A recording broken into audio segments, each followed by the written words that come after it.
Our top story this hour coming in from the US. President Donald Trump has said that he will restrict federal funds for New York City if Democratic candidate Zohran Mamdani wins the city's mayoral election. On Truth Social platform, President Donald Trump said that it is highly unlikely that he would provide federal funds beyond the minimum if Zohran Mamdani wins. He went on to call Mamdani's principles a complete failure, adding that New York City would face economic as well as social disaster under his leadership. The US president added that he'd prefer to see a Democrat win with a proven record of success. While speaking to reporters aboard Air Force One, President Trump once again called Mamdani a communist.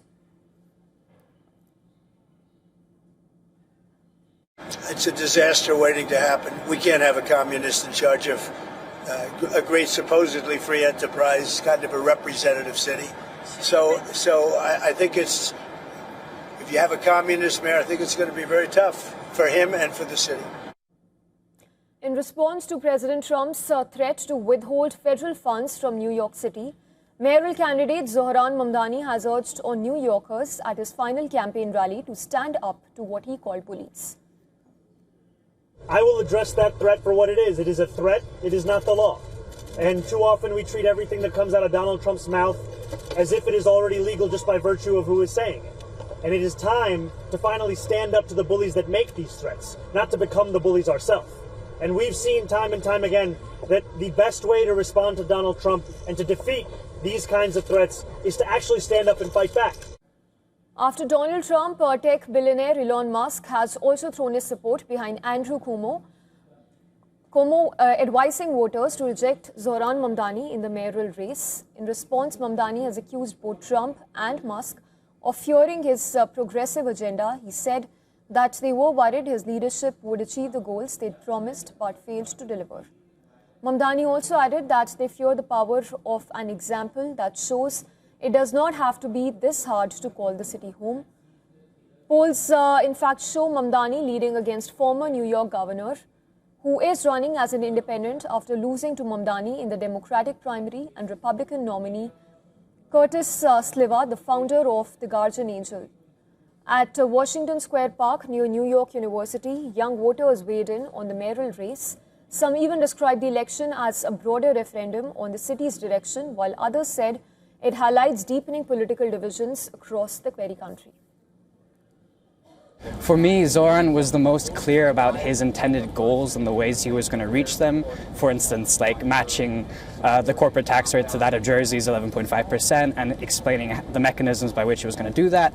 I think a lot of the other candidates, especially Cuomo, whenever I did my research, it was far more vague and it was a lot more kind of normative assertions about what's right and what's wrong and what's good and not. But it's like, at the end of the day, what are you going to do? Having someone create such a big platform from a grassroots standpoint against someone like Cuomo, who's gotten billions of dollars from investors and even recently got endorsed by Trump, I believe. It's kind of a test to see, like, can we still do this as a democracy, or are we going to fall the way that we've been following ever since, I guess, 2016? And getting us more insights on the mayoral race is our correspondent Susan Tehrani, who sent us this report from New York. I'm standing outside Gracie Mansion, the official residence of the next mayor of New York City. On November 4th, New Yorkers will cast their ballots in a high-stakes mayoral race between Zohran Mamdani, the Democrat, Andrew Cuomo, who is running as an independent, and Curtis Sliwa, the Republican candidate. This election comes almost exactly 1 year before the 2026 U.S. midterm elections, making it more than just a local contest.